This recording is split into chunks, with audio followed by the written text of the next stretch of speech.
Oi! Pronto. Oi, gente, tudo bom? Aqui é a Sara e hoje eu vim gravar uma tag que eu vi no canal da Bruna. Vou deixar o canal da Bruna linkado aqui embaixo, juntamente com o vídeo dela. Eu achei uma tag muito legal, eu gostei muito da forma como a Bruna fez essa tag. E eu gostaria que vocês pudessem, ir lá conhecer o canal dela. Ela tem uma dinâmica de vídeos muito interessante. A forma como ela fala eu acho muito cativante. São 10 perguntas e perguntas muito interessantes sobre basicamente o que a literatura fez comigo. A primeira pergunta é: um livro que fez você confirmar o seu gosto pela literatura? Eu acho assim que a forma como a Bruna colocou essa pergunta me fez pensar nela de uma forma diferente. Porque não é gosto pela leitura, mas pela literatura. Eu acho assim, leitura é um ato muito passivo, você tá lendo. A literatura, ela diz respeito à forma como os livros são escritos. Pelo menos na minha cabeça é assim que funciona. Então aqui não é o primeiro livro assim que me fez ser leitora ou o primeiro livro que me fez gostar de livros. Não. Eu acho que é um livro que me fez, mesmo sendo leitora há algum tempo, parar e pensar, cara, eu gosto muito de ler. E eu gosto de ler livros muito bem escritos. E esse, com certeza, não sei se foi o primeiro, mas foi um livro muito marcante, que eu lembro de ter pensado nisso quando eu tava lendo, que é O Conde de Monte Cristo, de Alexandre Dumas. Eu acho que esse daqui é um livro que me fez pensar muito nisso, nessa minha paixão pela literatura, e não só pela leitura, não me apaixonar como sendo leitora, porque leitora eu já era. Eu li esse livro, eu já tinha acho que 18 anos, por aí. Eu já era leitora há muitos anos, eu já tinha lido várias coisas diferentes, mas Alexandre Dumas me fez ver o quanto eu gosto de enredo, eu gosto das coisas esmiuçadas, eu gosto claro, de drama, porque esse livro tem muito drama, eu gosto de personagens cativantes e de personagens muito bem escritos e ver a evolução desses personagens. E acima de tudo, é um livro que eu li já faz quase 10 anos, mas que me faz pensar muito sobre o que ele trouxe aqui. É uma história sobre vingança? É, mas não é só isso. É uma história sobre amor? É, mas não é só isso. É uma história sobre crescimento, sobre desenvolvimento, sobre o que a pessoa, como se tornar aquilo que você sonha, o que você espera da sua vida. É um livro muito filosófico em diversos momentos, que me fez pensar sobre várias perspectivas de vida que eu tinha. E, acima de tudo, ele é um livro que muitas vezes eu, como uma leitora de 18 anos, achava que eu não conseguiria ler. Era um livro assim, um clássico francês, cara, desse tamanho, nunca eu achava que seria capaz de ler esse livro e gostar. Ele me provou o contrário. Ele me provou que livros não são só para pessoas eruditas. Livros complicados, livros que a gente acha que são complicados, na verdade, ou os clássicos, aqueles livros que são super renomados, não são só para pessoas que estudam literatura, que têm um apreço pela literatura há mais tempo, que têm conhecimento. Claro, que ter um conhecimento, ter uma bagagem, claro que ajuda você ler um livro com mais intensidade, você pega nuances cada vez maiores, mas assim, eu não acredito que exista uma barreira. E esse livro me mostrou isso. Era um livro que, surpreendentemente, era fácil de entender. E o que eu não entendia, eu ia pegando com o tempo, sabe? É um livro que me ensinou o quanto eu posso ser uma boa leitora. É um livro que me ensinou o quanto a literatura tem para agregar, independentemente do quanto eu sei sobre o mundo. Daí a Bruna faz uma segunda pergunta. Um livro em um ambiente que eu não viveria. Eu acho que, bom, um livro em um ambiente que eu não viveria, qualquer livro de espaço. Eu morro de medo de pensar em espaço. Eu tenho um problema muito sério com essa questão de espaço aberto, mar aberto, alto mar. Eu não gosto de pensar que no espaço não tenha ar, gravidade zero. Isso não me apetece, não é pra mim. eu sou uma pessoa, assim, muito impactada pela imensidão das coisas, de forma negativa. Me causa uma angústia muito grande, eu não sei explicar. Então, sim, eu não gostaria de viver em um mundo em que os seres humanos não habitam mais a Terra e não habitam apenas a Terra, né? Porque nesse mundo eles habitam a Terra, Marte e vários outros. Muito legal, sou muito a favor da ciência. Isso aí, parabéns ciência por ter ido tão longe. Não quero, mas eu não quero viver pra viver isso, sabe? Então é isso. Mas um ambiente em que eu viveria, gente, aqui é a história de 5 irmãs que, com uma passagem secreta no castelo que elas moram, elas conseguem acessar um mundo fantástico com duendes, com fadas, com vampiros. Ah, por favor, né? Imagina só, eu acho que o grande problema que eu tenho com seres sobrenaturais é a ideia de pensar, né? Que tipo assim, em um mundo, se nesse mundo existissem vampiros, existissem lobisomens, existissem fadas. E eu penso, nossa, que saco lidar com isso todo dia, sabe? Eu tô ali fazendo minha compra no mercado, tenho que pensar, tipo, putz, as fadas. Nossa, não, as fadas não podem mentir. Será que elas estão... sabe? O mundo que a gente vive no dia a dia hoje já tem muito problema. Eu não quero agregar a isso seres sobrenaturais. Então, isso daqui é tipo assim, ela tem uma chave que leva você pro mundo sobrenatural e você pode sair dali. Você não precisa ficar ali o tempo todo. Elas ficam ali só na lua cheia. Então assim, não é nem todo mês que elas vão. Então assim, que delícia. Poder assim ir experienciar uma coisa fantástica, maravilhosa e no outro dia você tá vivendo sua vida tranquilamente. Tendo as memórias desse momento, encarando o quanto isso é especial, sabe? É isso que eu quero. Eu não quero ter que lidar. Imagina só o problemão que ia ser político, econômico, social, de ter que lidar com esses seres fantásticos todo dia. Aqui é só de vez em quando. É isso. Esse daqui é o mundo perfeito pra mim. Daí, uma terceira pergunta é um personagem que você gostaria de dar um conselho. No vídeo da Bruna, ela fala assim que basicamente todos os personagens dos livros que ela lê precisariam de vários conselhos, porque eles tomam decisões assim, meio... Mas assim, eu acho, e eu concordo muito com ela, eu acho assim que histórias que valem a pena ser contadas precisam de uma tomada de decisão que leva a algum grande erro. Porque assim, se não tivesse um grande erro, não teria história pra contar, entendeu? Então, por exemplo, sei lá, se a família lá que foi pra cuidar daquele hotel no Iluminado, se várias coisas não tivessem levado a família a ter tomado aquela decisão, a terem aqueles conflitos intrafamiliares, não ia ter história. E é um puta livro bom. Sei lá, o que aconteceu no começo do livro lá de Tudo é Rio não tivesse acontecido, não teria um puta livro, sabe? Então assim, histórias, os personagens sempre vão cometer erros, sempre vão precisar de conselhos, porque eles sempre vão estar passando por alguma dificuldade, e é isso que faz grandes livros acontecerem. Só que eu acho assim, que esse livro aqui que eu vou mostrar em específico é um livro que a personagem precisa muito de um conselho, porque a minha leitura desse livro é o seguinte, é uma personagem muito sozinha, que não tem uma rede de apoio, que não tem assim uma pessoa, uma amiga de verdade que vai falar assim, amiga, você precisa parar, você precisa de ajuda, sabe? Não tem. E eu acho que viver no desamparo que ela vive há tanto tempo levou ela a tomar decisões horríveis na vida dela. E a nossa personagem principal aqui de Meu Ano de Descanso e Relaxamento, eu acho assim, que ela precisa de um abraço, de um conselho e um abraço, sabe? A quarta pergunta é o que eu mais gosto nos livros. E assim, que pergunta boa, não sei responder. Eu pensei muito sobre ela. O que eu mais gosto nos livros?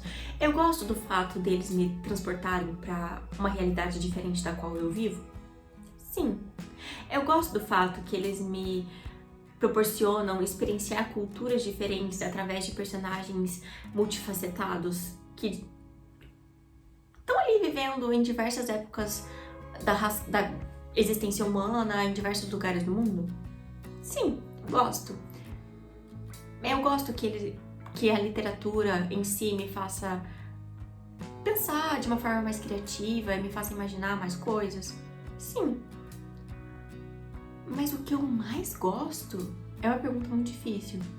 Eu acho assim que, se eu parar pra pensar de verdade, uma das coisas que eu mais gosto, eu não sei determinar se é o que eu mais gosto de fato, mas uma das coisas que eu mais gosto, com certeza, é o fato de que os livros, eles são objetos tangíveis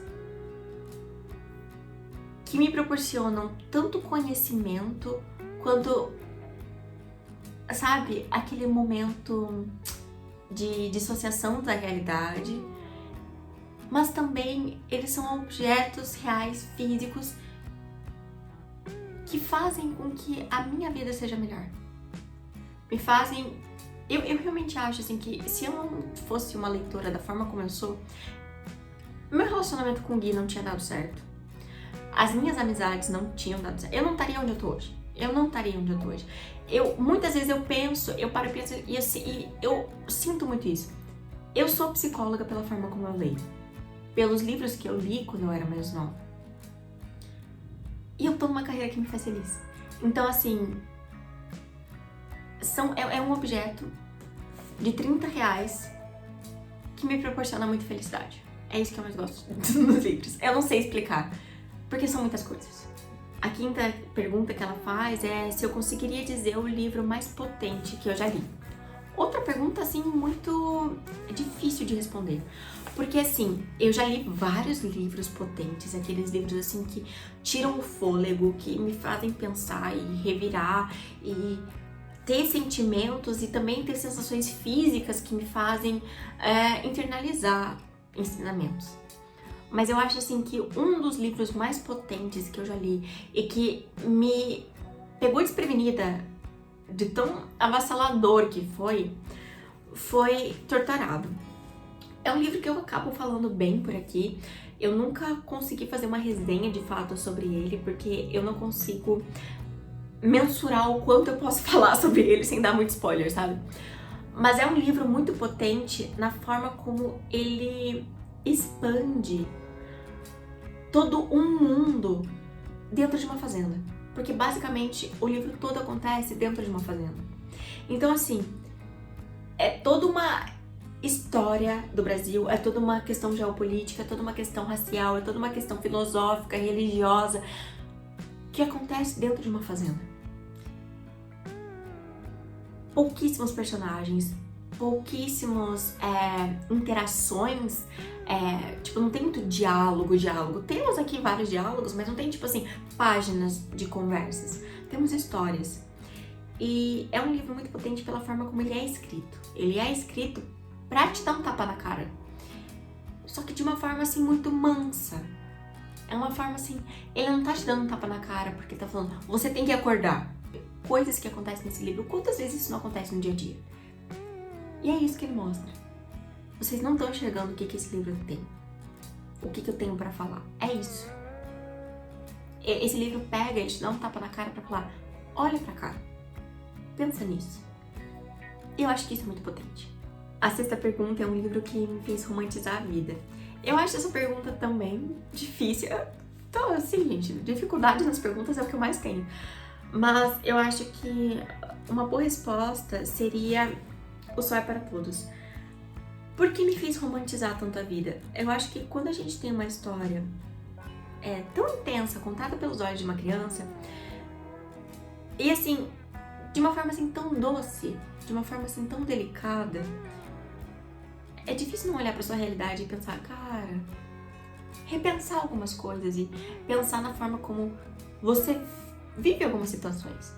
A leveza e a inocência de uma criança, eu acho que trouxeram esse livro de uma forma muito acalentadora, sabe? Ela faz uma sexta pergunta, a sétima pergunta, que é um livro que me fez pensar sobre a vida. Gosto muito de livros assim, gosto muito de livros que me fazem filosofar, né? Tipo, no sentido de me perguntar sobre as coisas que estão acontecendo. Mas é um livro, assim, que me fez pensar muito sobre a vida, no sentido de filosofia mesmo, sabe? De pensar por que a gente tá aqui? Por que eu existo? Por que eu me preocupo com as coisas que eu me preocupo? Por que eu me estresso com as coisas que eu me estresso? Porque as coisas acontecem dessa forma. Existe uma tag que eu respondo que não tem esse livro? Fica aí o questionamento. É um livro que a todo dia que eu passo, assim, eu penso mais nele. Eu acho que a forma como o Ted Chiang escreve essas histórias, a forma como ele trata esses personagens, porque aqui são uma coletânea de contos, né? E a forma como ele trata esses personagens é uma forma muito delicada, sabe? Muita coisa está acontecendo, são vários cenários, assim, meio fantasiosos, meio ficção científica, que te faz questionar, sabe? Por quê? Por que é assim? Por que talvez poderia ser dessa outra forma, né? Por que ele vai jogando conforme, dependendo da história, né? Ele joga umas hipóteses, assim, de vidas em outros planetas, na forma como a ciência está evoluindo e a forma como a nossa humanidade, ao mesmo tempo que a ciência evolui, a nossa humanidade está diminuindo. Humanidade no sentido não de seres, um conjunto de seres humanos, mas a nossa humanidade como não somos animais, somos seres racionais. Por que somos tão cruéis uns com os outros? Então, assim, é um peso das medidas. O tipo de livro que eu gosto mais, feliz ou triste, eu acho que não é uma pergunta muito difícil, pela primeira vez aqui nessa tag. Com certeza eu amo livro triste. Por que eu amo livro triste? Porque é difícil eu achar um livro feliz que me deixe feliz. Eu acho que é mais fácil achar um livro triste que me deixe triste. Mas é verdade. Então, assim, ó, um livro feliz, por exemplo, que eu li recentemente, foi A Abadia de Northanger, que é um clássico da Jane Austen. Eu acho super engraçado, eu adoro os livros dela, esses romances são maravilhosos. É um livro feliz. É um livro feliz pra mim. O Sol é para Todos é um livro feliz pra mim. Mas, assim, apesar de eles moverem, apesar de eu gostar, apesar de eu desejar ler esses livros e ficar feliz quando eu leio eles e querer ler cada vez mais livros felizes, os livros tristes são os que me fazem pensar. Porque eu penso o seguinte, os livros são tristes porque eles causam alguma coisa que geram esse sentimento. Esse sentimento, ele existe porque tem alguma coisa incomodando. E quando tem alguma coisa incomodando, é porque tem uma coisa que a gente precisa pensar. E é isso que eu gosto. É a literatura movimentando esses pensamentos e sentimentos que às vezes a gente não quer revirar, né? Então, visto que uma das subcategorias, como eu falo, que eu mais gosto é de livro incômodo, então, com certeza, livros tristes. A nona pergunta que ela faz é o livro que me aterrorizou. Aterrorizar é uma palavra muito interessante, porque implica, assim, em um sentimento muito intenso, né? Porque não é te deu medo, é aterrorizou. Muitas coisas me aterrorizaram, vários livros, assim, que não são de terror me aterrorizaram justamente pela forma como os seres humanos são retratados, e eu acho que os seres humanos são os piores monstros que existem. Mas com certeza o livro que mais me aterrorizou foi... Mais não, né? Não sei. Se for parar pra pensar, pode ser que minha resposta seja em outra. Mas é um livro que com certeza me aterrorizou. Foi Herdeiras do Mar. É um livro que me aterroriza pela forma como o ser humano é uma bosta. Eu acho que Hobbes estava certo quando ele disse que o homem é o lobo do homem, porque o nosso maior predador, o nosso maior monstro, nosso maior fantasma continua sendo o ser humano, na sua pior versão. E aqui mostra muito isso, o quão mal e o quão perverso o ser humano pode ser e o quão profundas são as marcas que a gente leva por conta desses ataques. Agora a última pergunta é: o que é mais importante no livro pra você? Pra mim, pensando assim de uma forma muito crítica, muito séria, o que mais importa pra mim é a mensagem. Tem livros, sabe aqueles livros que as pessoas falam assim, cara, não tem plot nenhum, não acontece nada. Mas qual que é a mensagem desse livro? O que ele queria? Ai, que os personagens eles são horríveis no começo, piores no final. Tá, mas o que que é, o que que eu tirei desse livro, sabe? É a mensagem. Porque eu sei que o mesmo livro, lido por diversas pessoas, vão ter mensagens diferentes. Podem ser que sejam parecidas, mas a mesma mensagem tem um significado diferente para cada pessoa. E eu ainda penso que um livro, quando relido, em momentos diferentes da vida, ele tem outras mensagens. Então é isso que é mais importante para mim. Essa capacidade do livro de ser transformador em si próprio, em trazer informações, em trazer conhecimentos, em trazer uma mensagem que, dependendo do estado de espírito que você tiver, dependendo da época do ano que você tiver, dependendo da sua bagagem, ele vai ser diferente. Então acho que a mensagem, toda essa... Não precisa ser uma mensagem virtuosa, tipo, um exemplo, eu nunca li Crime e Castigo, mas vamos dizer que a mensagem do livro seja: não cometa crimes. Não precisa. Pode ser que uma mensagem muito mais profunda sobre uma relação entre três irmãos, sobre como a família é importante. Eu não sei, eu não li o livro. Mas é isso que é importante pra mim. Não sei se fez sentido. Um vídeo um pouco mais introspectivo, um pouco mais diferente, assim, em comparação principalmente com as outras tags. Eu vou seguir o modelo que a Bruna fez. Não vou colocar as perguntas aqui da forma como eu normalmente coloco nas tags, eu vou responder responder de uma forma também um pouco mais orgânica, talvez sem cortes. Sem muitos cortes, porque eu tive que levantar pra pegar alguns livros, mas pra poder também, sabe, fazer disso uma conversa. Eu acho que é isso que é o mais legal. Os links dos livros que eu mencionei vão estar aqui abaixo. Pelo meu link da Amazon eu ganho uma pequena comissão e vocês não precisam pagar nada mais por isso. É isso. Espero que vocês tenham gostado. Vejo vocês no meu próximo vídeo. Tchau, tchau.